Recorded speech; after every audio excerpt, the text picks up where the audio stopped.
30대에는 자리를 잡기 위해 달렸고 40대에는 가족을 위해 살았습니다. 주 6일 근무에 쉬는 날에도 빠짐없는 가족 나들이. 스마트폰도 없던 시절 하루 종일 몸으로 놀아주고 자식들을 위해 온 힘 다하며 살았습니다. 내 집 마련을 위해 일주일에 하루 쉬며 일했습니다. 회사가 1순위, 가족은 2순위, 꿈은 3순위가 되어 수십 년을 보내고 나니 답답하기만 합니다. 죽어라 노력하며 열심히 살았다 푸념들 하지만 무엇을 위해 이토록 열심히 살았다는 것인지. 지금껏 앞만 보고 달려온 인생. 쉼없이 달리면 먼저 도착할 줄 알았는데, 먼저 도착하면 더 많이 쉴 수 있을 줄 알았는데, 여유가 생기면 하고 싶은 것을 할 수 있을 줄 알았는데, 아이는 좀 크니 피하기만 하고 제대로 된 취미생활 하나 없습니다. 지난 시간에 아쉬움이 남으며 공허가 찾아옵니다. 내가 살아온 건 과연 누구의 삶인지 궁금합니다. 50의 바다에서 홀로 남은 섬이 되었습니다. 50대 가장의 이 사연은 대부분의 50대가 느끼는 감정입니다. 누구나 50여 년을 살다 보면 뒤를 돌아보게 됩니다.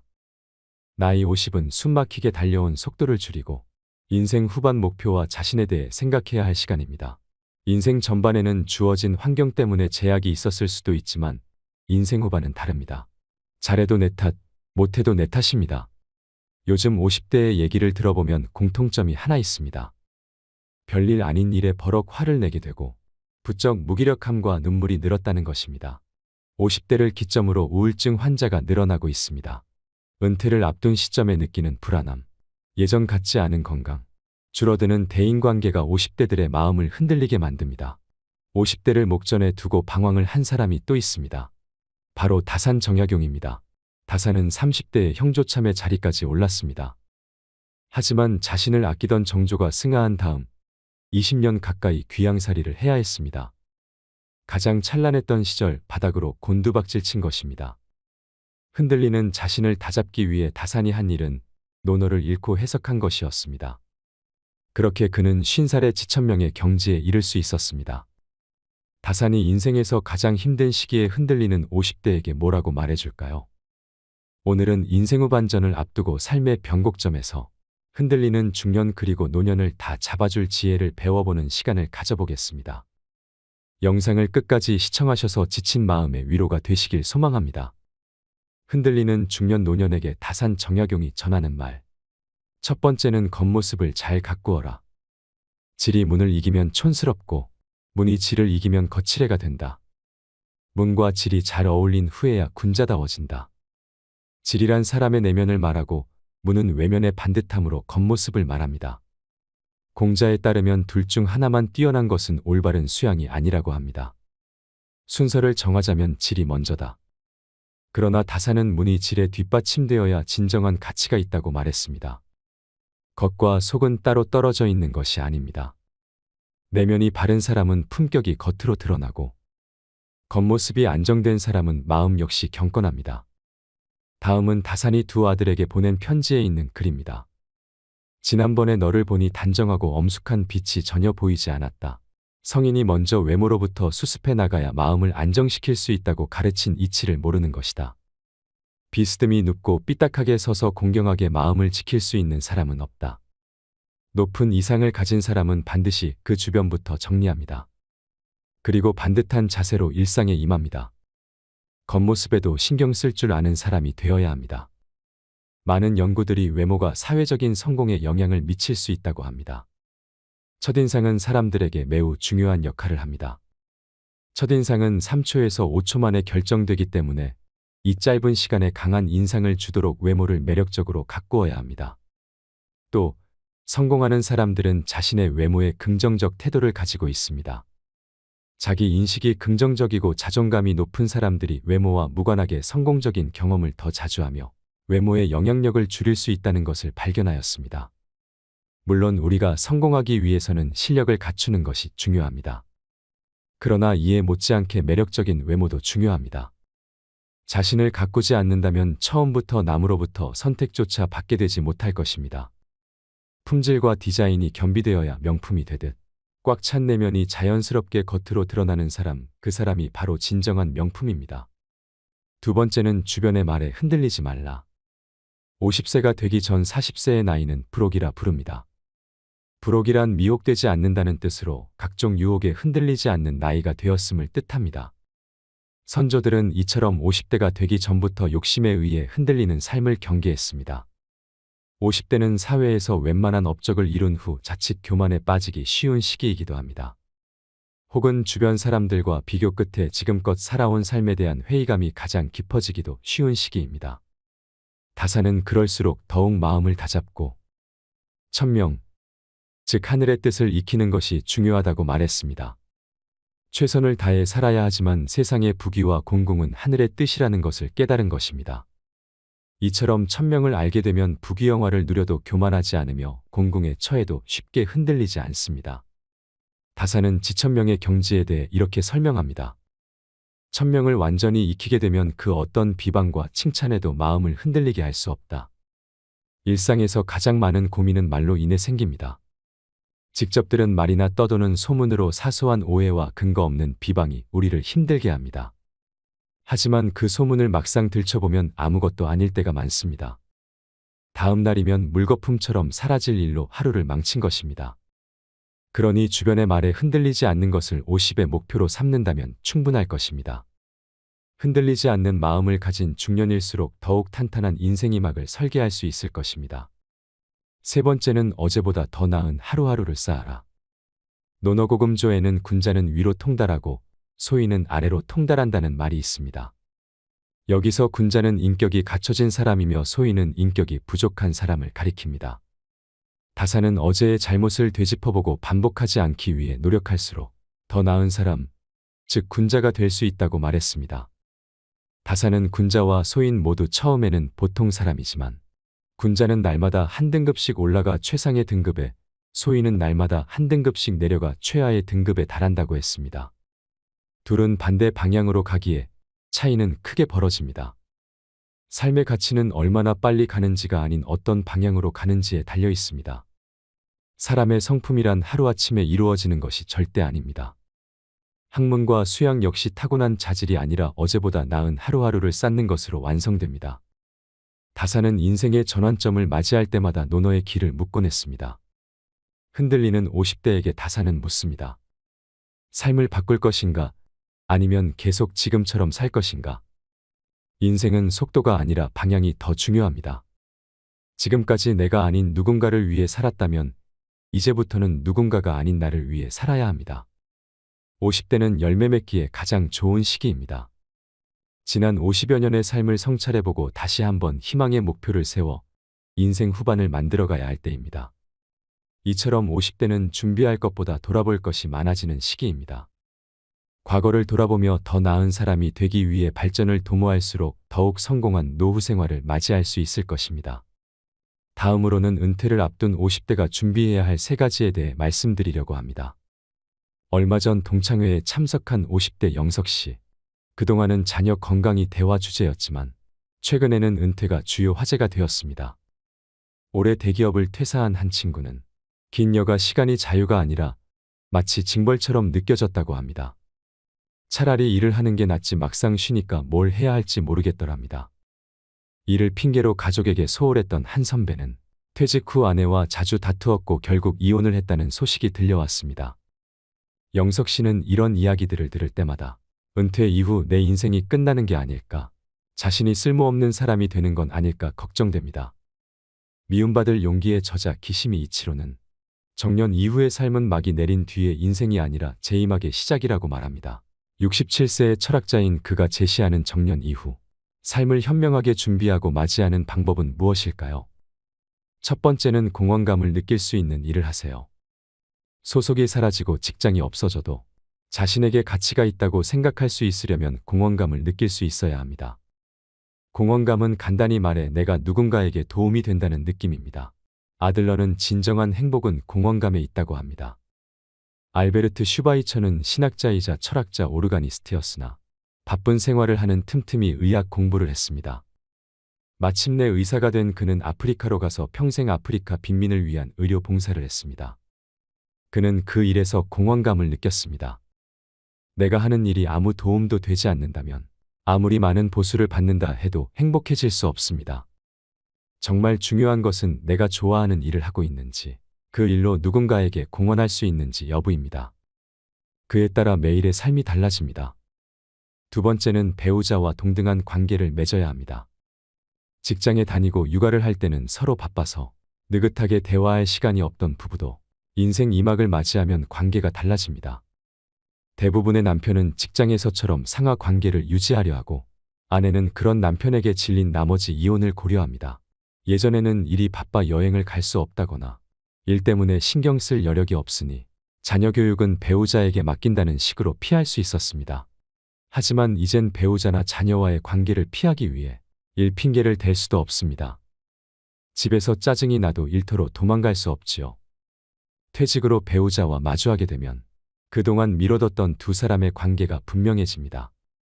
이는 두 사람의 관계를 위태롭게 할 수 있습니다. 오스트리아 심리학자이자 정신과 의사인 아들러는 진정한 인간관계를 맺으려면 상대를 동등한 존재로 바라봐야 한다고 말합니다. 언제나 배우자를 동등한 친구로 여겨야 합니다. 이제라도 자기 일은 스스로 챙기고 집안일도 해야 합니다. 인생의 새로운 국면에 접어든 후 성숙한 사랑의 관계 속에 살길 원한다면 배우자와의 관계를 다시 맺어야 합니다. 세 번째는 꼭 뭔가를 해야만 하는 건 아닙니다. 은퇴 후에는 또 다른 삶의 보람을 찾거나 뭔가를 하지 않으면 안 된다고 생각해 초조해하는 사람이 있습니다. 취미를 찾아야 한다고 생각해 마치 일을 하듯 취미에 몰두하는 사람도 있습니다. 그들은 전문가만큼 잘해야 한다고 생각하기도 합니다. 평생 부지런히 일한 사람이라면 반드시 뭔가 해야 한다고 생각하겠지만 이는 일이라는 저주에서 벗어나지 못했다는 증거이지요. 사실 아무것도 안 하는 사람은 없습니다. 책을 읽고 편지를 쓰고 산책을 하고 멍하니 있거나 잠을 자는 것도 모두 일입니다.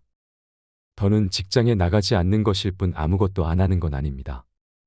뭔가를 반드시 해야 한다고 생각하는 순간 그건 의무가 되고 의무감으로 하는 일에서는 보람을 느끼지 못합니다. 꼭 무언가를 하기보다는 인생에 대해 찬찬히 고민해 보는 게 먼저입니다. 그러면 새로운 일을 시작해도 다르게 일할 수 있습니다. 인생 2막을 생각한다는 건 결국 삶을 생각한다는 것입니다. 후회하지도 불안해하지도 말고 오늘을 한 발 한 발 신중하게 내디디며 살아가야 합니다. 이것이 지금 우리가 할 수 있는 일입니다. 요즘 50대들은 우스갯소리로 운 나쁘면 100세까지 산다는 말을 자주 한다고 합니다. 건강하게 그리고 계획적으로 노년을 보낸다면 좋겠지만 그렇지 않다면 지금까지 살아온 인생만큼이나 길고 지루한 시간이 기다리고 있을 거란 불안감이 들기 때문이 아닐까요? 이를 직접 경험했다고 말하는 한 90대 노교수는 죽기 전에 지나온 삶을 이렇게 회고합니다. 나는 존경과 박수를 받으며 60대 초반에 자랑스럽게 은퇴했지만 90세가 되었을 때 후회의 눈물을 흘렸다. 지난 30년의 삶이 한없이 부끄럽고 후회스럽기 때문이었다. 60 이후의 인생을 마치 덤으로 살았던 희망 없는 시간이 30년이나 지속되었기 때문이다. 퇴직할 때 앞으로 30년을 더 살 수 있다고 생각했다면 이렇게 살지는 않았을 것이다. 건강하게 오래 산다면 50은 고민할 나이가 아닙니다. 얼마나 더 살게 될지 모르지만 그렇다고 손 놓고 인생의 마지막만 기다리는 건 좋은 방법이 아닙니다. 어느 노교수의 회고처럼 후회가 될지 모를 일이기 때문입니다. 오래전 율곡 이이 선생은 경몽요결에서 학자들이 가져야 할 기본으로 공자의 유구사를 들었습니다. 군자는 9가지 생각을 해야 한다. 볼 때는 밝음을 생각하고 들을 때는 총명함을 생각하고 안색에는 온화함을 생각하고 용모에서는 공손함을 생각하고 말을 할 때는 진실함을 생각하고 일할 때는 공경함을 생각하고 의문이 생기면 질문을 생각하고 화가 날 때는 그 후에 닥칠 어려움을 생각하고 이득을 볼 때는 의를 생각해야 한다. 9가지 생각을 몸에 달고 살아야 한다는 것인데요. 천천히 읽어보면 당시 젊은 학생들에게만 필요한 기본이 아니라 인생 2막을 시작하는 50 이후에 우리들에게 더 필요한 지침이 아닌가 합니다. 첫 번째, 볼 때는 밝음을 생각하라. 명확하게 본 건 바른 판단의 기준이 됩니다. 이왕이면 긍정적으로 봐야 합니다. 부정적 시각의 피해자는 상대방이 아닌 내가 될 가능성이 더 크기 때문입니다. 사람을 보는 눈도 세상을 대하는 시각도 마찬가지입니다. 부정적인 시각으로 보면 세상은 부정적으로 보입니다. 검은색 안경으로 볼 수 있는 세상은 검은 세상이 전부입니다. 내가 본 것이기에 맞은 것일 수도 있지만 내 생각대로 본 것이라면 틀릴 수도 있습니다. 어떤 생각과 어떤 눈으로 보는가가 중요합니다. 지천명에 더 필요한 보는 기술이 바로 시사명입니다. 두 번째는 들을 때 총명함을 생각하라. 듣는 게 보는 것 이상으로 중요할 때가 있습니다. 가끔 상대가 하는 말을 알아듣지 못하는 경우가 많습니다. 총명하게 듣는 것에 서툴기 때문입니다. 말하는 사람의 입장이 될 수는 없지만 반이라도 상대의 입장을 헤아려 줄 수 있다면 관계는 놀랄 만하게 좋아질 것입니다. 상사, 부하, 고객, 부모, 자식, 선생, 학생 그 누구와 이야기할 때라도 마찬가지입니다. 말하는 사람의 편에서 그의 입장이 되어 듣는 것, 그게 바로 총명하게 듣는 것의 시작입니다. 지천명에 더 필요한 듣기 기술입니다. 세 번째, 얼굴색은 온화함을 생각하라. 30, 40대에는 혼자서 일해도 성과를 낼 수 있지만 50대에는 사람들을 통해 성과를 내야 하는 사람들이 많습니다. 그러니 안색을 부드럽고 온화하게 해야 합니다. 그래야 사람들이 더 자주 찾아옵니다. 얼굴을 펴야 인생이 펴집니다. 상사의 얼굴이 온화해야 조직이 살아납니다. 가장의 얼굴이 온화해야 가족의 기가 삽니다. 지천명에 더 필요한 얼굴 관리 기술입니다. 네 번째, 겉모습은 공손함을 생각하라. 겉으로 나타나는 것에는 공손함이 있어야 한다는 가르침입니다. 리더의 행동거지와 모습에는 공손함이 서려 있어야 합니다. 50이 되면 자세가 틀어지기도 쉽습니다.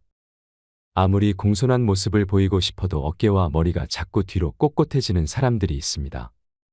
자기보다 잘난 사람에게 그러는 것도 문제지만 못난 사람에게 그러는 건 더 보기 흉합니다. 다섯 번째, 말할 때는 진실함을 생각하라. 누군가에게 입을 열 때는 신중하고 진실해야 합니다.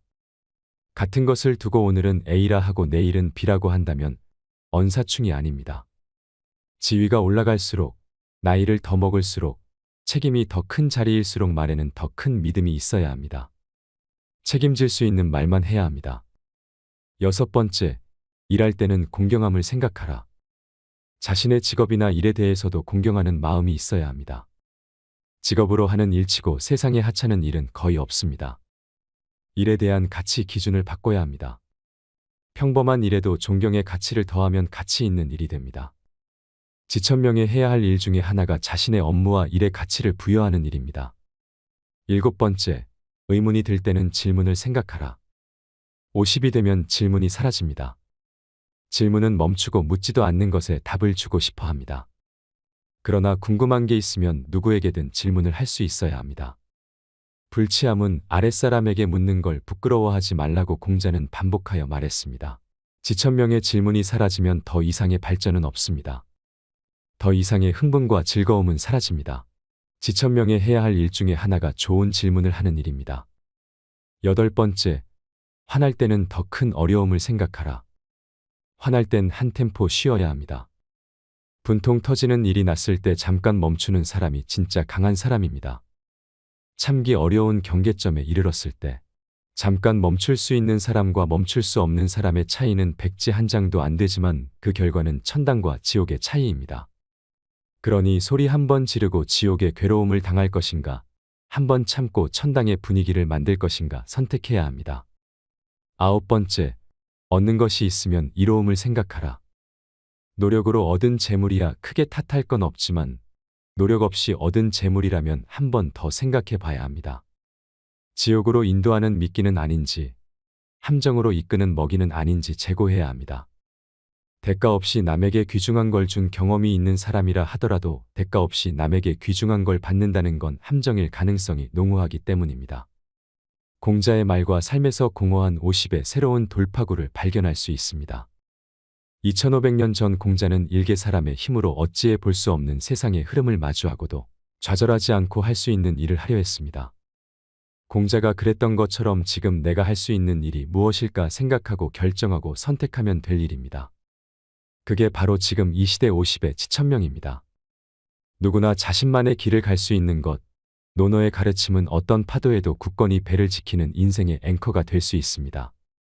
노노에는 공자가 말한 타인에게 미움받는 7가지 유형이 나옵니다. 타인의 나쁜 점을 들춰내는 사람, 낮은 자리에 있으면서 윗사람을 비방하는 사람, 용감하지만 무례한 사람, 과감하지만 융통성이 없는 사람, 자기의 편견을 내세우며 지혜롭다고 여기는 사람, 불손한 짓을 가지고 용감하다고 여기는 사람, 혹독한 말로 남을 공격하면서 곧다고 여기는 사람들은 가까운 사람들로부터 미움을 받습니다. 7개 중 하나라도 해당된다면 50이 되기 전에 무조건 그것을 고쳐야 합니다. 그래야 50이 되었을 때 존중받는 어른으로 성장할 수 있습니다. 그렇다면 50대가 되었을 때 익혀야 할 삶의 자세는 무엇일까요? 첫 번째는 배움을 즐기세요. 공자가 위대한 성인이 될 수 있었던 가장 큰 이유 또한 배움을 좋아했기 때문이었습니다. 겸손했던 공자도 호황만큼은 당당하게 자랑했습니다. 50대가 넘으면 인생의 후반을 빛낼 나의 브랜드를 만들어야 됩니다. 브랜드라고 해서 거창한 게 아닙니다.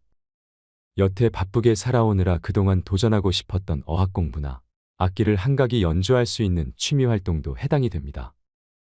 은퇴 후에 고통 없이 죽기만을 기다리는 게 아니라 그게 무엇이 됐든 배움을 즐기세요. 스스로에게 미움받는 경우는 50이 되어도 나이를 먹어도 특별한 퍼스널 브랜드나 강점 없는 자신을 바라볼 수밖에 없는 경우라고 생각합니다. 나이 50의 조직을 벗어나면 혼자 할 수 있는 일이 거의 없다는 걸 깨닫게 됩니다. 젊은 세대에게는 일도 아닌 일이 큰일로 느껴집니다. 직장 다닐 땐 회사에서 해주던 세무신고도 스마트 기기 다루는 것도 혼자 하려니 여간 어려운 게 아닙니다. 50대가 회사를 다니는 세월 동안 세상은 빠르게 바뀌었습니다. 50에도 배움은 필요합니다. 세무신고하기, 스마트폰 다루기 같은 잡학도 필요하지만 오랫동안 좋아할 수 있는 일을 찾는 게 중요합니다. 여행을 오래 하면 여행 전문가가 되고 고구마를 오래 키우면 고구마 전문가가 됩니다. 그렇게 인생 후반을 빛낼 나만의 브랜드를 만들어야 됩니다. 자신의 강점을 만들지 못했다는 것을 시간이 없어서라는 핑계라고 말할 수는 있어도 그 말을 한다고 한들 자신의 없던 강점이 생기는 것은 아니니까요. 사랑에서 가장 큰 사랑은 자신을 사랑하는 것이 제일 먼저라고 합니다. 나 자신을 사랑해야 남을 사랑할 수 있습니다. 그러니 나를 미워하지 않기 위해 스스로의 강점을 만들어가는 것이 중요합니다. 두 번째는 여지아의 정신을 키우세요. 공자는 논어의 일관성 있게 여지아 정신을 강조했습니다. 여지아는 어떻게 하지? 하고 궁리하는 것입니다. 스스로 궁리하지 않는 사람은 아무리 좋은 직장에 다녀도 성과를 얻기 어렵습니다. 조직이 클수록 묻어갈 수는 있지만 인생 후반전은 상황이 다릅니다. 나이 50이 넘어서니 스스로 궁리하지 않으면 나만 모르고 있고 태물이 되어갑니다. 반면 어디서든 탁월하게 성과를 내는 사람들은 궁리를 거듭합니다. 어떤 사람이 어느 날 갑자기 세상에 나타난 것처럼 보여도 5년, 10년 전부터 예리하게 칼을 갈면서 준비해왔을 것입니다. 여지아 정신이 있는 사람들은 포기하지 않습니다. 타인을 원망하지도 핑계대지도 않습니다. 결국 스스로 풀어야 할 문제라는 것을 알기 때문입니다. 조직에 있을 때는 묻어갈 수 있었지만 인생 후반전은 상황이 다릅니다. 스스로 궁리하지 않으면 단 한 발자국도 나아가지 못합니다. 세 번째는 외적인 모습에도 신경 쓰세요. 다산 정약용과 마찬가지로 공자도 외면을 가꾸라고 강조하고 있습니다. 외적인 모습에도 신경 써야 합니다. 공자는 리더의 모습을 이렇게 설명합니다. 내면의 바탕이 외면의 꾸밈을 이기면 촌스럽고 외면의 꾸밈이 내면의 바탕을 이기면 번지레하다. 사람은 외면보다 내면이 중요하지만 내면의 아름다움에 적절한 외면을 갖춘다면 이것이 존경받는 어른의 모습입니다. 그래서 겉모습에 항상 신경을 써야 합니다. 나이 50. 아직 우리에겐 긴 인생이 남았습니다. 우리가 만약 30의 인생의 뜻을 세웠다면 20년이 지난 50의 자신은 분명 덜 흔들리고 있을 것입니다. 그러나 너무 조급해할 필요는 없습니다. 주어진 책임감과 역할에 순식간에 세월이 흘렀으니 흔들리는 50을 마주하는 것은 어쩌면 당연한 일인지도 모릅니다. 20의 미숙함, 30의 치열함, 40의 흔들림이 줄어든 50. 지금이야말로 일관성 있는 일을 하기에 좋은 나이입니다. 마음이 간절하면 못할 것이 없습니다. 그러니 핑계를 멈추고 생각해야 합니다. 지금 바쁘다는 핑계로 50을 넘기면 무엇을 하든 후회하는 60이 됩니다. 나이 50이 넘으면 자기 자신만 생각해도 욕먹지 않을 나이입니다. 지금까지 나 아닌 누군가를 위해 살았다면 이제부터는 누군가가 아닌 나를 위해 좋아하는 일을 찾아 재밌게 살아야 합니다. 옷이 비후를 준비하는 지혜야말로 자신의 인생을 사랑하는 사람의 일입니다. 오늘도 노후의 지혜와 함께 해주셔서 감사드립니다. 황금빛으로 무르익어가는 여러분의 지혜로운 인생을 언제나 응원합니다. 인생 긴 것 같았으나 눈 깜짝할 사이 벌써 노년이니 세월 정말 잠깐입니다. 인생의 반환점을 돌아서니 세월이 마치 급행열차를 탄 듯합니다. 올라갈 때는 그리도 멀더니 내려올 때는 너무 빠른 노년의 시계이자 삶의 달력이니 어쩌면 좋을까요? 인간으로 태어난 이상 노년기는 누구도 피해갈 수 없는 생의 한 단계이죠. 하지만 그렇다고 해서 모두 성숙하게 늙는 것은 아닙니다. 노인은 늙을수록 외형은 초라해지고 육신은 나약해집니다. 기억은 쇠퇴해지며 자꾸만 말이 많아집니다. 미래를 말하는 것보다 과거를 회상하고 그리워합니다. 검버섯이 피어나고 주름살이 깊어갑니다. 무심한 세월 따라 속절없이 늙는 것을 그 누가 막을 수가 있겠습니까? 하지만 주름 잡힌 표정에서 연륜이 쌓인 노인만의 기품을 뿜어낼 수 있다고 저는 생각합니다. 고목에도 꽃은 피어납니다. 그렇게 아름다울 수가 없는 꽃이지요. 가끔 인격이 훌륭한 노인들을 만날 때가 있습니다. 그런 분들은 만고풍상 다 겪으며 살아온 경험을 살려서 매사가 슬기롭습니다.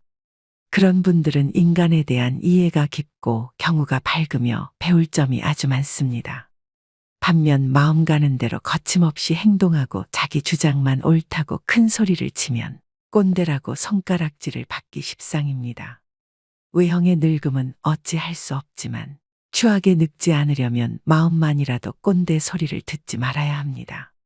꼰대라는 소리를 들으면서 여기저기서 욕을 먹을 것인가, 아니면 항상 귀를 크게 열고 온화한 표정의 노인으로 나이 들 것인가 하는 것은 전적으로 내게 달린 것입니다. 이 땅의 많은 노인분들은 긍정의 표정으로 하루를 잘 살았는지 돌아보셔야 합니다. 늙어서 아름답지는 못해도 적어도 취해 보이지는 말아야 합니다. 오늘은 나이 들어 성숙한 내면을 가지기 위해 피해야 할 행동 5가지에 대해 알려드리겠습니다. 지금부터라도 나 스스로에게 적극적인 처방을 하여 성숙한 노후를 만들어 가시길 바랍니다. 첫 번째는 남이 내 흉보는지도 모르고 말을 독점하고 떠드는 사람입니다. 평균 수명이 짧았던 옛날에는 60을 넘기면 잔치를 열었고 70을 넘기는 경우는 드물었습니다. 젊은이는 많고 노인은 적었으니 큰 소리를 내도 집안이나 공동체에서 존경과 대우를 받을 수 있었습니다. 하지만 이제는 시대가 역전되었습니다. 노인이 넘쳐나면 존경과 대우는커녕 자칫하면 거추장스러운 존재로 여겨지기 십상입니다. 노인이 많다 보니 그만큼 꼴불견이 자주 눈에 띕니다. 대중교통을 이용하거나 식당에서 보면 유난히 목소리 큰 노인들이 있습니다. 주변의 눈총에도 아랑곳하지 않습니다. 귀가 멀게 되면 자연히 목소리가 크게 되는 현상을 이해 못하지 않지만 주변 사람들에게 방해가 된다면 조심해야 할 일입니다. 특히 전화통화를 할 때 눈살을 찌푸리게 되는 경우가 흔합니다. 급한 내용이 아니면 빨리 끊는 게 주변 사람에 대한 예의입니다.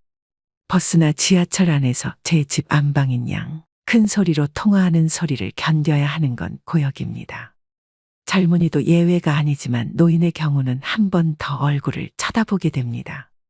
그 숱한 세월을 헛산 게 아닌가 싶기 때문입니다. 노인이 말이 많으면 기피의 대상이 되고 추하게 보입니다.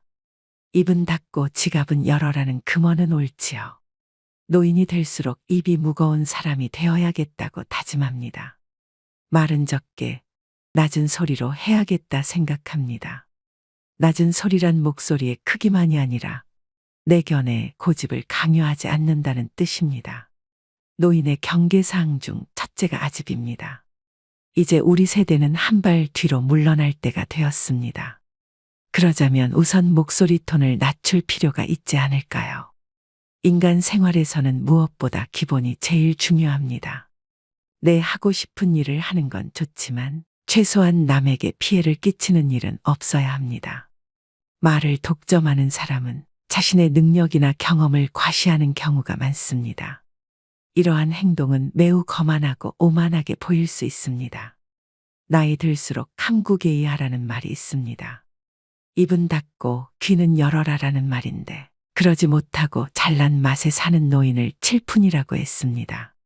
칠푼이란 지능이 조금 모자라는 사람이란 뜻으로 그만큼 추한 사람이 되어버린다는 의미입니다. 노추가 되지 않기 위해서는 나이가 들수록 더욱 배려심 있고 겸손한 태도를 가지는 것이 중요합니다. 작은 일상에서부터 머릿속 사고까지 품이 있는 노년은 세월이 거저 가져다 주지 않습니다. 그만한 절제의 노력이 따라야 하지요. 저는 이것을 노인이 지켜야 할 예절이라고 부르고 싶습니다. 그래야 어른 대접을 받을 수 있습니다. 가만히만 있어도 중간은 간다는 말이 있습니다.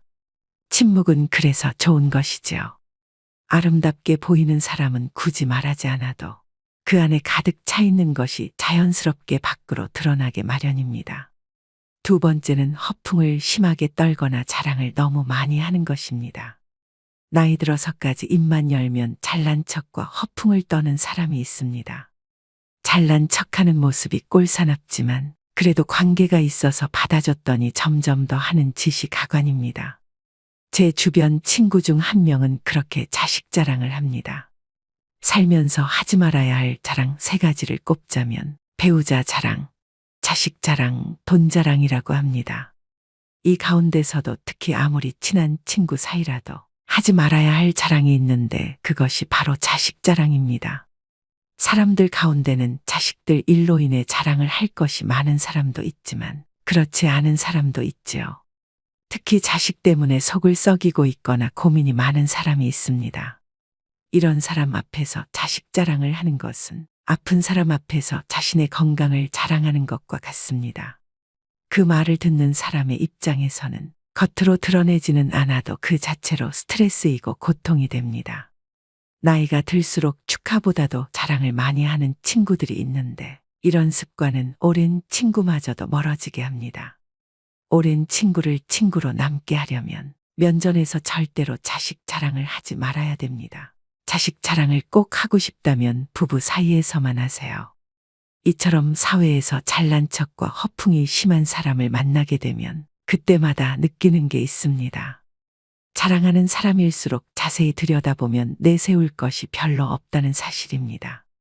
자신은 스스로 자기 자랑을 열심히 하고 있지만 그래서 들여다보면 빛 좋은 개살구이거나 그 주변에는 별로 성과라고 할 만한 것이 없는 사람이 대부분이었습니다.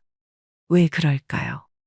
자랑을 수시로 하는 사람은 겉으로 자신이 대단한 사람이라는 것을 적극적으로 알리지 않으면 부족한 사람이라는 것이 저절로 드러나기 때문입니다. 자신에게 부족한 점이 많다는 것을 감추기 위해 끊임없이 주변 사람에게 자기를 드러내는 것입니다. 주변 사람에게 어떻게든 인정을 받아야 부족한 것을 감출 수 있을 것 같은 의식의 생각입니다. 그런 사람들의 의식에는 역설적으로 별로 이룬 것이 없는 사실에 대한 불안과 걱정이 깔려 있습니다. 반면 무엇인가를 이룬 사람은 그것을 굳이 자랑하려 하지 않습니다. 아니, 자랑할 필요가 없습니다. 자랑하지 않아도 그들이 갖춘 것은 저절로 드러나기 때문입니다. 그것은 자신이 사는 곳일 수도, 하는 일일 수도, 주변에 함께하는 사람들일 수도 있습니다. 오히려 자기 자신을 낮춥니다. 그리고 자기의 것을 남에게 나누려는 여유를 보입니다. 그것은 과시의 목적이 아닌 겸손과 배려의 행동입니다.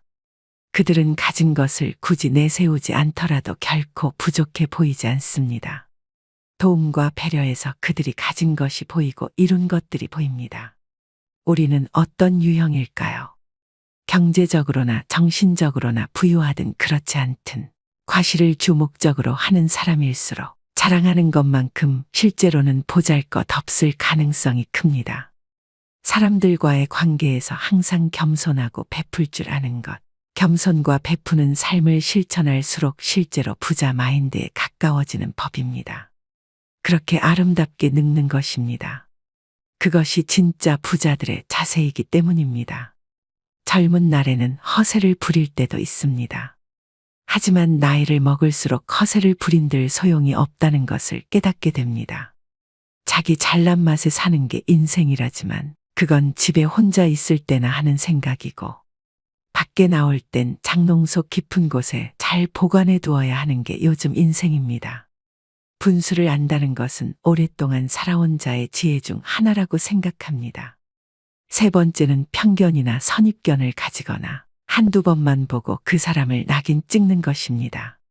사람은 누구나 마음속에 몇 마리의 개를 키우고 있다고 합니다. 그 중에 두 마리의 개에는 이름이 있는데 하나는 선입견이고 또 하나는 편견이라고 합니다. 그저 웃고 울기에는 그 숨은 뜻이 가슴을 찌릅니다. 인간은 선입견과 편견이라는 거대한 감옥 속에서 살아갑니다. 이런 선입견과 편견이라는 두 마리 개를 쫓아버리는 한 마리의 특별한 개가 있다고 하는데요. 바로 백문이 불여일견이라는 개입니다. 100번 듣는 것보다 한 번 보는 것이 낫다.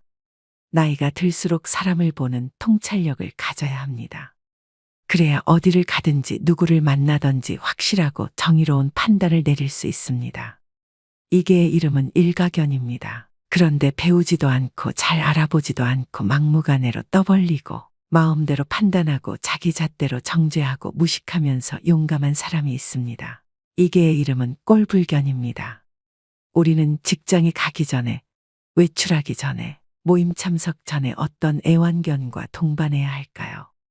나이가 들면서 버려야 할 많은 것들 중 하나가 바로 편견과 선입견입니다. 어릴 때는 몰라서 이럴 거야 하고 착각하고 오해하는 경우가 많고 나이가 들면서는 이랬으니 이렇겠지 하고 편견을 가져버리게 됩니다. 어릴 때는 내가 잘 모르고 어리석다는 것을 감추고 싶어서 그랬던 것 같고 나이가 들어서는 미지의 것에 대한 호기심을 잃어버려서 그랬던 것 같습니다. 시간이 지나 여러 가지 일들을 경험하고 그런 경험으로 인해 지혜가 생기는 것은 좋은 일이지만 반대로 선입견이라는 것이 생겨버리기도 합니다. 그래서 아직 제대로 만나보지 않은 사람에 대해 제대로 알아보려 하지 않고 눈 돌리지 않았는지, 귀를 닫고 이야기를 듣지 않았던 것은 아니었는지, 마음을 열고 생각을 기울여 주었는지 자신에게 물어봐야 합니다. 모르면서 아는 척 하는 것이 꼴불견인 것만큼 선입견으로 미리 이럴 거야 하고 판단해버리는 것도 꼴불견입니다. 선입견은 대체로 부정적 인식의 의미가 강합니다. 사람과 사람 사이, 인간관계에도 나쁜 영향을 미치는 경우가 대부분입니다. 외모나 출신 지역, 학벌 등만을 보고 저 사람은 이렇다, 이 사람은 저렇다고 섣불리 판단하는 것이죠. 살이 찐 사람은 미련하다, 고졸 출신 운운하는 것 등이 다 그런 것들입니다. 사실상 한쪽으로 치우친 편견입니다. 인간관계를 깨뜨리고 열린 생각을 가로막는 벽, 마음의 감옥이나 마찬가지입니다. 어떤 구체적이거나 충분한 근거도 없이 다른 사람을 나쁘게 보는 생각들은 하등의 쓸모없는 몹쓸 생각들이기 때문에 버려야 합니다. 그럼에도 불구하고 편견을 쉽사리 버리질 못하고 있습니다. 남에게 선입견 대신 호의를 갖는다는 감정은 친화력을 넓혀줍니다. 그리고 타인에 대한 두려움이나 혐오감을 접고 차별이나 비방을 멀리할 때 진정한 친구가 많아지고 살뜰한 이웃을 만날 수가 있게 됩니다.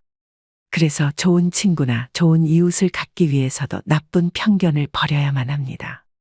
나이 들수록 편견과 선입견, 고정관념에서 벗어나 상대방을 있는 그대로 받아들이고 이해할 수 있어야 합니다. 미국의 저명한 시인 랄프 waldo 에머슨의 말을 곱씹어 보시기 바랍니다. 사람을 만날 때 우리는 그 사람이 어디 출신이며 어떤 사람인가 하는 선입견을 버리고 곧바로 신과 대화를 한다고 느껴야만 한다. 나이 들어 취해지지 않기 위해서는 일부를 보지 말고 전체를 볼 수 있는 지혜를 가져야 합니다. 판단하지 않고 편견 없이 있는 그대로 수용하는 마음은 사람을 대하는 가장 따뜻한 마음일 것입니다. 네 번째는 나이 들수록 자신의 외모를 가꾸지 않는 것입니다. 많은 분들이 나이 들어 무슨 외모까지 신경 쓰나 라고 얘기하실 수도 있습니다. 지금은 사람이 내면이 중요하지 자연스럽게 늙어가자 생각하기도 합니다. 하지만 외모 관리를 안 한 채로 시간이 많이 흘러 외모에 정성을 쏟는 친구와 비교하면 나는 확 늙어버린 안타까운 처지가 되기도 합니다. 그때 거울 속에 내가 너무 늙어버리면 내 자신이 초라하게 느껴지고 지난 날이 후회가 됩니다. 어느 정도의 관리는 내 자신의 외적 자존감을 위해서도 꼭 필요합니다. 노인들은 나이 들수록 나태해지기 쉽습니다. 될수록 많이 걷고 움직이면서 언행을 무겁게 하고 자기 관리에 힘써야 노궁이나 노출을 면할 수 있습니다. 일상에서 흐트러짐 없는 마음 자세를 가져야 용모며 의상도 단정할 수 있습니다. 노인이 되어서 좋은 옷을 입고 유행을 염두에 둘 필요야 없지만 아무렇게나라는 생각은 버려야 합니다. 젊은 사람이 무릎 떨어진 바지에 슬리퍼를 질질 끌고 다니는 것은 젊은 패기와 어울려 멋이 될 수도 있지만 노인에게는 초라하게 비칠 수 있습니다. 비록 나이는 들어가지만 외적 매력을 키우면 자신이 가진 내적 매력까지도 더욱 아름답게 빛을 발할 수 있습니다. 여러분은 미용실에 다녀오면 어떤 기분이 드시나요? 여성분들이 헤어스타일을 바꾸면서 종종 하는 말이 있습니다. 바로 기분 전환입니다. 나빴던 일은 털어버리고 뭔가 변화를 주고 싶을 때 참 효과 있는 방법 중 하나이지요. 오랜 기간 투병하신 분들이 자신의 외모를 치장한 후 생기를 느낀다고 말씀하시는 것처럼요. 외모에 신경 쓰는 것은 감정 노화를 막아주는 것입니다. 나이 들수록 그 힘은 무시하지 못할 만큼 세집니다. 한 연구에 따르면 겉모습이 노인에 가까울수록 감정의 노화가 더욱 빠르게 진행되어 결국에는 전신 기능이 쇠약해지는 경우가 많았다고 지적합니다. 예쁜 옷을 입거나 피부 관리를 하는 등 외모에 신경을 씀으로써 감정까지도 조절할 수 있다고 하는데요. 또 외모 관리는 여성 노인들의 우울증을 예방하는 효과가 있어 건강에도 큰 도움이 됩니다. 실제로 60세 이상 분들 중 많은 분이 외모 관리는 죽을 때까지 하는 거라고 생각하고 있으며 외모 관리를 하는 이유는 더 나은 삶의 질, 자기만족 등을 꼽았다고 합니다. 또 외모 관리는 다른 사람에게 신뢰감을 줍니다. 여러분은 첫인상에서 무엇을 가장 먼저 보시나요? 내면이 가장 중요하다고 얘기들 하지만 외모부터 볼 수밖에 없습니다.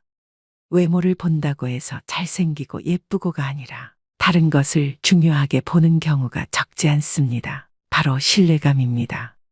나이가 들면서 경험과 지식 그리고 사회적 신용이 높아지지만 이를 제대로 표현하지 않으면 상대방에게 올바른 메시지를 전달하는데 어려움이 생길 수 있습니다. 이때 깔끔하고 정돈된 외모는 상대방에게 효과적인 메시지를 전달하는 데 도움됩니다. 나이 들어서 외모 관리를 꾸준히 하는 사람은 은근히 능력이 있어 보입니다. 부지런한 것은 쉽게 지속하기 힘든 일이기 때문에 시간 관리, 감정 관리를 잘하는 사람이란 생각이 듭니다. 그만큼 외모 관리는 일자리를 얻는 것과 인간관계에서 유리한 점이 많습니다. 노화는 자연의 섭리인 만큼 누구나 나이 들어가며 세월의 흔적이 외부로 드러나는 노화 현상은 어쩔 수가 없습니다. 노화 현상을 아예 멈추려고 하거나 다시 젊은 시절로 돌아가게 만드는 것은 불가능에 가깝습니다. 그렇지만 은퇴 후에 이제는 자유인이라며 흐트러진 외형의 모습이라면 자신의 용모를 한 번쯤 다시 생각해 볼 문제가 아닐까 싶습니다. 자기 관리는 체력에도 격차가 벌어지지만 정신적인 면은 그 수준 차이가 더 큽니다. 자기 개발 안 하면 어딜 가나 지루한 꼰대 취급받기 일쑤입니다. 귀찮아도 사부작 자주 움직이시고 걷기도 많이 하셔야 합니다. 우리 몸은 늙었다고 새로 살 수 없습니다. 재고가 하나밖에 없음을 명심하셔야 합니다. 5번째는 나이가 많다고 혹은 지위가 높다고 아랫사람에게 존경받아야겠다는 생각을 하는 것입니다. 여러분에게 노인은 어떤 의미로 다가오나요? 사회적 약자라고 여길 수 있지만 꼰대 같고 뻔뻔하다 등의 부정적인 시선은 여전히 흔합니다. 충격적이게도 노키즈존에 이어 노실 버전이 생겨나면서 노인에 대한 부정적 편견은 더욱 커지고 있습니다. 젊은 사람은 질문을 하고 노인은 가르치려 한다고 합니다. 모임에서 연장자라고 어른 노릇을 하며 윗자리에 앉으려는 생각을 하면 젊은이들이 기피하게 됩니다. 대접을 받지 못한다고 서운해하며 얼굴에 불만이 가득하여 인상이 굳어져 있으면 아무에게도 환영받지 못합니다. 오히려 자기를 낮추고 양보하며 손해를 보고 살면 존경을 받고 웃음이 넘쳐 마음이 편안해지고 건강해집니다. 나이 들수록 배려를 몸에 익히는 것이 좋습니다. 옆에 있는 사람, 한 공간에 있는 사람들을 배려하는 것이 당연하다는 생각을 가지는 것입니다. 그런데 우리나라는 배려받고 이해받고 권리를 좀 더 누리는 게 어른이라고 생각하는 노인들이 많습니다. 존경받기보다는 배려하는 마음가짐이 우선입니다. 가족이라는 울타리를 지키기 위해 몸이 상할 정도로 희생은 강요되었고 고뇌와 인내로 버무려진 삶이었습니다. 교육의 기회는 오래전에 놓쳤고 지금은 기력이 점점 고갈되고 경쟁할 입장도 아닙니다. 그런 노인들이 바로 선진국으로 만든 1등 공신입니다. 희생은 자녀들에게 안락한 삶을 보장해 주었습니다. 그렇다고 존중해달라고 강요할 수도 없습니다. 억지로 존경하는 태도는 보여줄 수 있으나 누구에게도 옳지 않습니다. 배려와 존경심은 노인의 자발적 성장으로 해답을 찾을 수 있습니다. 노욕과 아집에 휘둘리지 말고 멋진 노년이 되기 위해 항상 생각하고 생각하셔야 합니다. 어른스럽게 행동하면 어른이 되고 꼰대 노릇하면 노인이 됩니다. 오늘의 영상 어떠셨나요? 사람은 나이 들수록 나를 보는 해안을 가지고 살아가야 합니다. 특히 나이가 들어감에 따라 자신의 외모도 깨끗이 손질하고 가꾸며 내면도 긍정적이고 품위 있게 끊임없이 갈고 닦아야 한다는 해안을 가지고 이를 꾸준히 실천해 나갈 때 다른 사람으로부터 존경받을 수 있습니다.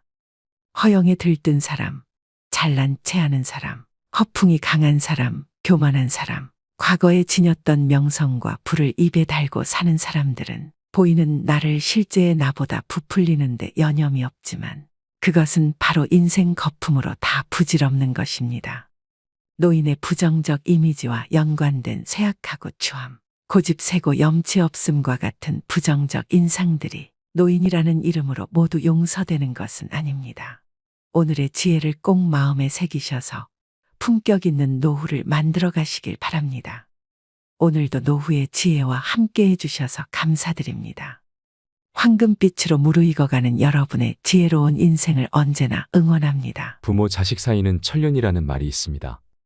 그럼에도 하늘이 내려준 인연을 저버린 채 늙은 부모를 방치했다는 소식이 심심찮게 들려옵니다.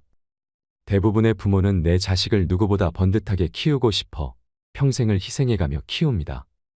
우리 어릴 때를 생각해보면 먹고 사는 것은 조금 힘들었어도 부모 손 크게 빌리지 않고 잘 자랐던 것 같은데 풍요로운 현대에 와서는 부모 노릇하기가 정말 힘든 것 같습니다. 자식 가진 부모라면 자식 때문에 고민 한 가지쯤은 다들 있으실 겁니다. 남편이 속 썩이는 건 애초에 남이라 별 생각 없이 넘기겠지만 자식에게 받은 상처와 배신감은 어디다 말도 못하고 주변 사람에게 마음을 터놓고 얘기하면 제 얼굴에 침 뱉기니 이 응어리진 마음은 어찌 풀어야 할까요? 다들 약속이나 한 듯이 말을 안 해서 그렇지 자식에게 서운함을 느끼는 부모가 어디 한둘일까요? 제 주변 지인들만 만나도 남편 욕은 2시간이 넘도록 하면서 자식 자랑은 해도 해도 시간이 모자랍니다. 자식은 부모의 또 다른 자신이기 때문에 자식의 영광은 자신의 영광이고 자식의 흉은 곧 자신의 흉이 되니 드러내지 않을 뿐입니다. 남편에게 서운해도 보물 같은 자식들만 보고 여태 살아왔는데 뭐든지 좋은 것만 해주려고 고된 일 가리지 않고 헌신하며 살았더니 자식들이 엄마의 고생도 몰라주고 자기들 잘 살 궁리만 합니다. 자식에게 버림받은 부모들이 공통적으로 하는 말이 있습니다. 내 자식은 그럴 줄 몰랐다입니다. 자녀를 키우면서 내 노후 준비는커녕 나를 위한 인생을 살아보지 못하고 비참한 노후를 맞게 된 노인들은 우리 주변을 조금만 둘러봐도 흔합니다. 오늘은 자식들에 대해 고민이 있으신 분들이 들으시면 좋을 내용이 담겨 있습니다. 자식에게 모두 퍼줬다가 영혼까지 탈탈 털린 어느 할머니의 이야기를 읽어드리겠습니다. 이 글은 현대의 우리들의 자화상인지도 모르겠습니다. 최근 6명의 자식에게 버림받아 찜질방을 전전하던 88세의 할머니 사연이 재조명받고 있습니다. 실제로 자식들에게 버려진 88세 새우등 할머니의 처절한 몸부림이라는 제목의 청원까지 올라왔던 글입니다. 그런 불효자 또 없습니다. 90세가 다 되신 할머니가 3년이 넘도록 유리걸식하며 노인학대 보호기관으로 사설 쉼터로 돌아다니고 있습니다. 먼저 세상을 떠나신 할아버지께 나도 데려가 달라며 한숨과 눈물로 연명하고 계십니다. 할머니께선 8.15 해방전 당시 나이 14세에 이북에서 내려오셔서 사시다가 할아버지와 혼인하여 슬하에 6남매를 두셨습니다. 그 자식들 먹이고 입히고 가르치기 위해 부모님 자신들은 모진 삶의 무게와 가난에 허기진 배를 물로 채우며 견뎌내야만 하셨습니다. 첫째 딸을 낳은 후 할아버지는 6.25 전쟁에 참전하여 6년 만에 제대를 하셨고 할머니께서는 남편이 전쟁터에 가신 후 6년 동안 굶는 것을 밥 먹듯 하며 가난한 살림에도 시부모님을 남편 몫까지 정성껏 섬기며 효도를 다하셨다고 하십니다.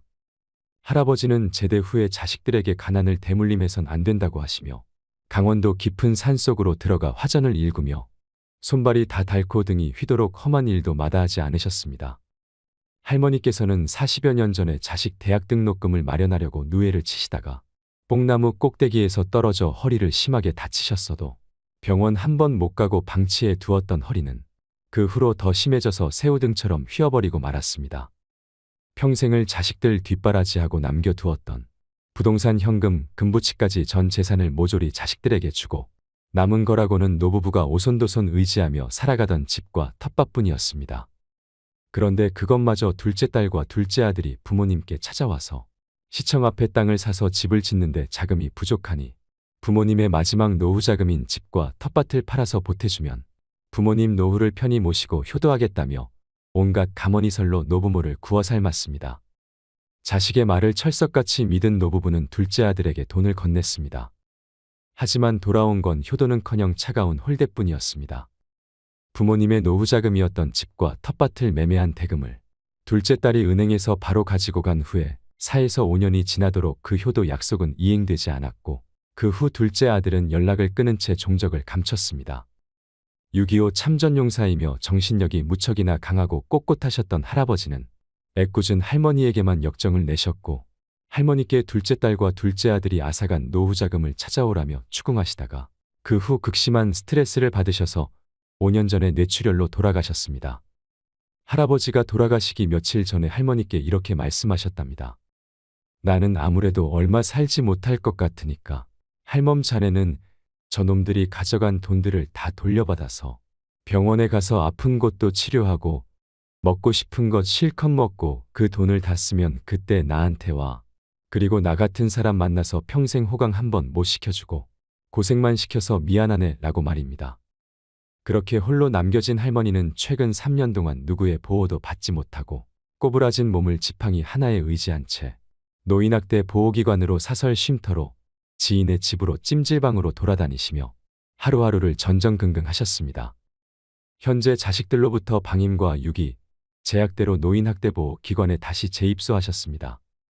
그동안 3년이 넘도록 유기 방임한 자식들이 할머니 몰래 집도 이사를 가고 전화번호도 바꿔버리는 바람에 할머니는 아들, 딸들의 집도 전화번호도 모르고 계십니다. 6남매 중 4남매가 강원도 강릉에 모여 살고 있는데 말입니다. 부모님의 재산을 증여받고도 모자라서 노후자금으로 쓰려고 남겨두었던 것까지 몽땅 가져간 채 연락을 끊은 자식들은 천벌 받아야 마땅합니다. 대궐 같은 큰 집에 살도록 도와준 부모님의 은혜도 모르고 그 넓은 57평 아파트에 작고 꼬부라진 몸 놓으실 방 한 칸 내들이지 않고 쌀쌀한 밤거리로 내쫓는 천하의 불효막심한 자식들이 또 어디 있겠나요? 할머니의 큰아들은 부모님과 왕래를 끊은 지 10년이 훨씬 넘었고 4년 전 할아버지의 생명이 위독해져서 사망 전 큰아들에게 긴급하게 연락을 했는데도 큰아들 부부는 끝내 오지 않았다고 합니다. 할머니는 자식들의 유기, 방임 후 3년 동안 생활비, 의료비가 없어서 자식들이 그동안 가져간 돈을 되돌려 받아서 혼자서라도 살아보려고 경남 양산에서 자식들이 살고 있는 강원도 강릉으로 그 먼 거리를 수차례 콜택시로 오고 갔다고 합니다. 전화번호도 바뀌어 있는 탓에 수소문 끝에 찾아갔지만 엄동설 안의 문도 열어주지 않고 늙은 엄마를 피해서 도망다니는 아들, 딸을 만날 수조차 없었습니다. 어두운 밤 혹한의 날씨에 이대로 조금 더 문 밖에 서 있다가는 얼어 죽을 것만 같아서 둘째 아들 집 위층 아주머니께 우리 아들놈이 문을 안 열어줘서 지금 얼어 죽게 생겼으니 하룻밤만 나를 댁에서 재워주면 이 은혜는 잊지 않을게요 했더니 그 위층 아주머니는 아들도 늙은 엄마를 나 몰라라 하는데 내가 할머니를 하룻밤 재워주면 할머니 아들에게 좋은 소리 못 들어요. 우리 집엔 절대 안 돼요 하면서 문을 쾅 닫고 들어가 버리더랍니다. 할머니는 내가 오늘 밤 이대로 둘째 아들놈 집 문 밖에서 영하의 날씨에 꽁꽁 얼어서 죽는구나 하는 두렵고 불안한 마음에 사지가 벌벌 떨리며 정신이 아찔했다고 합니다. 그래서 가까스로 몸을 추스린 후 112에 전화를 해서 경찰이 왔지만 경찰은 부모 자식 간에 만나서 타협점을 찾으라며 더 이상 관여하지 않았습니다. 극심한 생활고와 괘씸함에 남매가 가져갔던 돈의 차용증을 받아 두었던 것이 있어서 경찰서에 존속학대 차용으로 고소를 했지만 2달 만에 돌아온 답은 혐의 없음 증거불충분이었습니다. 긴 노숙 생활로 지치고 병든 몸에 88세의 할머니는 거리에서 죽으라는 말인가요? 할머니는 몹쓸 자식 놈들에게 비정하고 참담하게 버려진 몸으로 할아버지를 만날 수도 없고 이대로는 원통해서 죽을 수가 없답니다. 그 이후 할머니께서는 3년을 보지 못했던 막내 아들 집에 힘들게 물어물어 찾아갔지만 강원도 강릉에 모여 사는 사남매가 부창부수로 문 밖에서 초인종도 눌러보고 수십 번 전화해도 받지 않았습니다. 한 번은 전화가 왔는데 다짜고짜 입에 담지 못할 욕설에 이어 여긴 또 어떻게 알고 찾아와서 난리야. 이번엔 또 어떤 놈이 우리 집을 알려줬어 하며 전화를 끊어버렸습니다. 이것이 늙은 엄마를 대하는 막내 아들 놈의 행태인가요? 할머니께서는 막내 아들 집 문 밖에서 추위에 떨었지만 끝내 막내 아들은 노모에게 문을 열어주지 않았습니다. 할머니께서는 3년째 연락이 두절되었던 막내 아들 집 주변 시립복지관에서 하룻밤, 다시 찜질방에서 하룻밤 그렇게 이틀 밤을 한숨과 눈물로 지새우고 배회하다가 끝내 피해버린 막내 아들을 만나보지도 못하고 노인학대 보호기관에 재입소하셨습니다. 지금까지 이런 불효자들은 없었습니다. 자식들을 위해 온갖 희생과 헌신을 다하시고 빈 껍데기만 남은 늙은 엄마를 부모님 손가락에 끼고 있던 낡은 금가락지까지 모조리 모아서 앗아가고 파렴치한 불효를 저지른 저 자식들에게는 배은망덕이란 단어조차 사치입니다. 어떠한 말로도 저 불효자들에겐 정당화될 수 없을 것입니다. 할머니는 금이야 오기야 길러내고 아낌없이 다 털어주었던 자식들과 또다시 끝이 보이지 않는 처절한 사투를 해야만 하는 건가요? 할머니께서는 자식을 잘못 키운 내가 죄인이란 심정으로 남들에게 말도 못하고 이제 더 이상 찾아가서 구걸할 것도 없다고 하십니다. 할머니께서는 자식들을 그리워하며 새우등처럼 굽은 허리에 앙상한 몰골이 되셨지만 끊어지지 않는 목숨의 마지막 혼신의 힘을 다해 이렇게 호소합니다. 세상에 홀로 남겨진 할머니는 자식을 잃은 슬픔과 깜깜한 미래를 걱정하며 하루하루 버틸 뿐입니다. 이제 와서 저 불효자들에게 할머니를 모셔다가 효도해 달라고 애원하는 것이 절대 아닙니다. 지금 할머니께서는 자식들에게 어떠한 소망도 기대도 없으시답니다. 부디 할머니의 자식들에게 엄벌을 내려주십시오. 그리고 저 불효자들이 온갖 가머니설로 효도 약속을 하며 가져갔던 재산을 되돌려 받을 수 있게 제발 도와주십시오. 할머니께서는 그 돈을 꼭 되돌려받아서 아픈 몸도 치료하고 남은 여생을 살고 싶어 하십니다. 부디 이세우등 할머니의 남은 여생에 밝은 생명의 등불을 밝혀주시기를 소원합니다. 국민 여러분께 서명에 동참해 주시길 간절히 부탁드리오며 장문의 글을 읽어주셔서 진심으로 감사드립니다. 여러분은 이 사연을 들으시고 무슨 생각이 드시나요? 저는 이 사연을 듣고 처음엔 이게 실화라고는 믿을 수가 없었습니다. 그만큼 충격적으로 다가왔습니다. 자식들을 위해 온갖 희생과 헌신을 다하시고 빈 껍데기만 남은 90세가 다 된 늙은 엄마를 자식들이 서로 연합하여 잘 모시고 보살펴 드리기는커녕 부모님 집안에 돈이 되는 것은 부모님 손가락에 끼고 있던 낡은 금가락지까지 모조리 모아서 앗아가고 달면 삼키고 쓰면 뱉는 파렴치한 불효를 저지른 자식들에게는 욕도 아깝습니다. 자식에게 다 퍼주면 어떤 결과를 초래하는지 알려주는 가슴 아픈 이야기입니다. 그래도 나는 사랑하는 자식에게 다 해줄 거다 하는 분들도 있을 것입니다. 하지만 정말 그것이 최선일까요? 주변의 어르신들만 봐도 비슷한 사례가 흔합니다. 자식에게 남은 재산까지 탈탈 털리고 돈을 벌 능력은 없고 이제 남은 것이라곤 늙은 몸뚱아리 하나입니다. 외로움과 서러움만 밀려오지요. 각종 교육비, 사업자금, 결혼자금까지 몽땅 지원해주고 나니 자식들은 제 살 길 바쁘다는 핑계로 부모에게 연락도 잘하지 않고 공허한 마음만 드는 것입니다. 자식에게 간이며 쓸개며 다 퍼주는 게 부모의 사랑이라 여기며 지내왔던 시절이 그토록 후회가 된다고 합니다. 내가 자식에게 이만큼 했는데 어떻게 이럴 수 있느냐며 자식에게 상처받아 소리쳐도 그때는 이미 늦었습니다. 다 큰 자식에게 금전적인 지원을 하는 것은 당연한 것이 아닙니다. 비참한 노후를 보내지 않으려면 지금부터라도 그 생각들을 버리셔야 합니다. 자식이 도와달라고 아무리 호소해도 내 노후 자금만큼은 손에 꼭 쥐고 있어야 합니다. 저 사연의 자세한 내막은 잘 모르겠지만 자식들이 모두 저렇게 된 것이 자식들만의 문제는 아니었을 것입니다. 부모가 평생 모은 돈을 자식에게 털어주어도 시간이 지날수록 당연한 게 되어버리는 것이 자식들입니다. 그렇기 때문에 내가 자식한테 이만큼이나 해줬는데 자식들은 나에게 이렇게 밖에 못하나 하고 서운해하는 것은 자식과 멀어지는 지름길이 될 뿐입니다. 어려서부터 받는 것에만 익숙하고 부모 자식과의 관계가 올바르게 정립되어 있지 않은 것은 부모의 책임도 있습니다. 그러므로 부모는 자식들에게 무작정 지원해 주는 것보다는 자녀 스스로 자립하고 성취를 느낄 수 있도록 이끌어 줘야 합니다. 독립적인 인생을 살아가게 해야 하는 것입니다. 많은 부모가 자녀를 위해 본인의 인생을 포기하기도 합니다. 그러나 자녀는 이때 감사함 대신 부담감을 느낍니다. 이 차이 때문에 여러 가정에서 갈등이 발생하기도 하지요. 대부분의 부모는 이렇게 말합니다.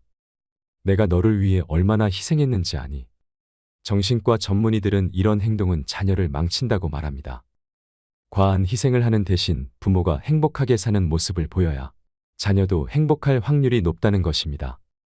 전문가들은 부모와 자녀 간 갈등을 줄이려면 부모가 자기 자신부터 존중할 필요가 있다고 말합니다. 부모가 자신의 삶을 뒷전으로 하고 자녀만 바라본다면 결코 행복한 가정을 이룰 수 없다는 것이죠. 자식을 위해서라도 부모도 자식도 완전한 독립을 해야 하는 것입니다. 자식에게 드리는 돈으로 차라리 자신의 몸과 마음의 균형을 찾는 취미 활동을 찾아보세요. 그러면 자녀도 알아서 제 길을 가고 독립적인 삶을 살아갈 것입니다. 세상에서 가장 깊고 따뜻한 마음씨는 부모의 사랑으로 자식을 위해 어떠한 희생도 마다하지 않습니다. 100세 부모가 80세의 자식을 걱정하는 것이 부모의 마음이지요. 대개의 부모는 자식에 대한 믿음이 깊고 자식을 위한 투자를 아끼지 않습니다. 하지만 자식은 부모 마음대로 할 수 없고 그렇게 되지도 않습니다. 우리 아들, 딸은 다를 거라 생각하지만 그건 착각일 뿐입니다. 자녀는 이미 부모로부터 분리된 가까운 남이라고 생각해야 합니다. 될성부른 나무는 떡잎부터 안다지만 사람의 장래는 아무도 장담 못합니다. 요즘은 자녀에게 노후 위탁은 생각조차 못하게 각박한 세상이 되었습니다. 자식 농사가 노후보험인 시대는 지나갔습니다. 자녀는 부모의 노후를 책임질 여유도 없고 책임지지도 않습니다. 이것이 현실입니다. 그래서 우리의 노후는 우리가 책임져야 합니다. 100세 시대는 인류가 지금껏 경험하지 못한 장수 시대입니다. 평균 수명은 늘어나는데 노후 대비는 부족하기만 합니다. OECD 국가 중 우리나라 노인 빈곤율은 1위이지요. 게다가 생활비와 의료비 조달로 노후 파산에 60대, 70대 노인이 늘고 있습니다. 노부모는 자녀에게 부담만 주는 천덕꾸러기 신세가 되고 부모 봉양은 고통거리가 됩니다. 긴 병에 효자 없고 가족의 정은 메마릅니다. 부모의 부양 문제로 가정불화를 일으켜 가정 파탄 사례가 늘고 있고 심지어 부모에 대한 학대도 증가하고 있습니다. 부모가 인생의 후반기인 노후 준비에 여유가 없었다는 것을 자식들은 이해하지 않습니다. 노후 대책을 못한 부모의 마음은 무거워서 노후의 즐거움을 거의 체념합니다.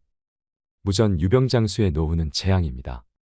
그래서 안락사 도입이 시급하다며 존엄사 목소리도 커지고 있습니다.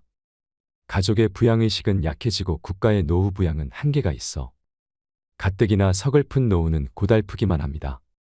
엄마는 자기를 버리려고 하는 아들이 지게를 지고 산을 오를 때 뒤에서 나뭇가지를 꺾으며 간다지요. 아들이 엄마를 버리고 산을 내려갈 때 길 잃어버리지 말라는 표시라고 합니다. 자기가 버려지는 순간조차 자식 생각만 하는 게 엄마의 마음일 것입니다. 마지막으로 성공한 자녀를 둔 부자가 말하는 10가지 지침을 소개합니다. 꼭 부자 부모가 아니더라도 자녀를 올바르게 키우는데 도움이 될 만한 내용이 많습니다. 성공한 사람들은 자신이 헤쳐나가야 할 역경을 거부하지 않은 사람들입니다. 그러나 사회의 모든 악으로부터 자녀를 보호하고자 하는 사람들은 결코 자녀를 두려움과 걱정 그리고 의타심으로부터 벗어나지 못하도록 만들 것입니다. 첫 번째는 자녀에게 부모가 부유하다는 사실을 절대로 말하지 마세요. 부자의 많은 자녀들은 왜 고소득을 올리면서도 많은 재산을 모으지 못할까요? 그들은 어려서부터 부모가 부유하다는 말을 끊임없이 들어왔으며 부모의 사치스런 라이프 스타일을 그대로 모방하기 때문입니다. 반면 부자가 된 자녀는 자신의 아버지가 전혀 부자처럼 보이지 않았다고 말합니다. 두 번째는 당신이 아무리 큰 부자라도 자녀들에게 절제와 근검 전략을 가르쳐야 합니다. 아이들은 무척이나 영리해서 부모가 실천하지 않는 규칙은 따르지 않습니다. 부모가 자녀들에게 지시하는 것과 부모의 행동 사이에는 반드시 일관성이 있어야 합니다. 아이들은 금방 모순을 알아차리기 때문입니다.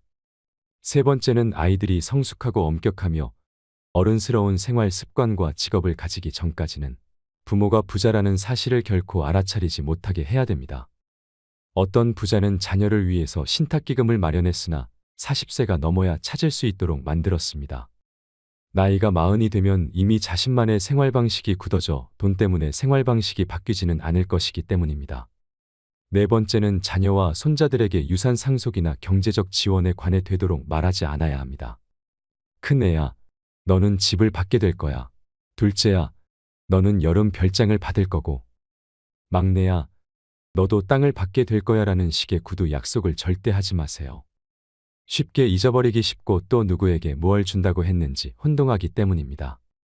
그러나 자녀들은 결코 잊지 않고 나중에 받지 못하게 되면 부모와 다른 형제에게 그 탓을 돌립니다. 다섯 번째는 협상 전략의 일환으로 자녀에게 현금이나 고가의 선물을 주면 안 됩니다. 현금이나 고가의 선물은 사랑의 표시나 의무의 대가, 혹은 친절에 대한 감사의 표시로 줘야 합니다. 성인 자녀들은 압력을 가할 목적으로 여러 가지 협상 책략을 쓰는 부모에 대해 애정과 존경심을 잃게 됩니다. 여섯 번째는 성인 자녀의 가족 문제에 참견하지 않아야 합니다. 부모들은 자신이 생각하는 이상적인 생활 방식이 성인 자녀나 며느리 또는 사위의 생활 방식과 정반대가 될 수도 있음을 알아야 하며 자녀들이 자율적으로 살아가도록 내버려 두어야 합니다. 일곱 번째는 자녀와 경쟁하지 말아야 합니다. 결코 내가 내 나이 때는 말이야 라는 식으로 자녀와 대화를 시작하지 마세요. 부모가 그동안 축적해온 재산이 얼마나 되는지 자녀에게 자랑하지 마세요. 그런 태도는 자녀를 혼란스럽게 만듭니다. 자녀들은 부모의 업적을 높게 평가할 만큼 충분히 현명합니다. 성취욕이 강한 부유층 출신의 자녀들 중에는 재산 축적이 최상의 목표가 아닌 경우도 많습니다. 그들의 성취 목표 가운데 돈은 두 번째 혹은 세 번째일 수 있습니다. 여덟 번째는 자녀들 각자가 개별 인격체라는 사실을 잊지 말아야 합니다. 자녀들의 행동 동기와 성취 목표는 각기 다릅니다. 부자가 아무리 경제적 지원을 해도 자녀들 사이에 경제적 격차는 존재하기 마련입니다. 생산력이 떨어지는 자녀에게 경제적 보조를 하는 건 차이를 줄이는 게 아니라 오히려 더 벌리는 꼴이 됩니다. 또한 경제적 지원을 받지 못한 고소득 자녀들이 화를 낼 수도 있습니다. 아홉 번째는 부모가 생각하는 성공의 상징을 강조하지 말고 작은 것이라도 자녀의 성과를 강조해야 됩니다. 자녀에게 돈 쓰는 법만 가르치지 말고 성취하는 법도 가르쳐야 됩니다. 소비 수준을 높이기 위한 돈벌이가 궁극적인 목표가 돼서는 안 됩니다. 자녀가 항상 자신의 분야에서 최고가 되도록 노력하고 돈을 쫓지 않게 가르치셔야 됩니다. 한 분야에서 최고가 되면 돈은 자연스레 따라옵니다. 열 번째는 돈보다 귀한 것이 많다는 사실을 자녀들에게 알려줘야 합니다. 건강 장수, 행복 사랑 넘치는 가정, 자립 진실한 친구 가운데 5가지를 가지고 있다면 부자라고 말할 수 있습니다. 돈은 인생이라는 케이크 위의 장식물과 같은 것입니다. 돈 때문에 남을 속이거나 훔칠 필요는 없습니다. 오늘의 영상 어떠셨나요? 인간은 모두 이기적입니다. 그리고 그것은 당연한 자연의 섭리입니다. 부모는 다 자식에게 헌신해야 하고 자식은 다 부모 말에 따르고 섬겨야만 하는 것 자체가 자연적이지 않습니다. 오히려 자연스러운 것은 부모의 자식에 대한 내리사랑이지 자식의 부모에 대한 올림사랑은 아니라고 생각합니다. 부모에게 기대지 말고 자식에게 의지하지 않는 홀로서기가 필요합니다. 가족이라서 도와주고 싶은 자발적인 마음과 가족이기에 도와줘야만 되는 의무적인 부담은 본질적으로 다릅니다. 자식이 늙은 나를 봉양하길 기대하지 말고 나는 죽을 때까지 나를 책임진다는 마음가짐으로 남은 노후를 사셔야 내가 행복해지는 길입니다. 그러기 위해서는 노후 자금만큼은 무슨 일이 있어도 지키셔야 합니다. 여러분들도 모두 그렇게 될 수 있기를 간절히 바랍니다. 오늘도 노후의 지혜와 함께 해주셔서 감사드립니다. 황금빛으로 무르익어가는 여러분의 지혜로운 인생을 언제나 응원합니다.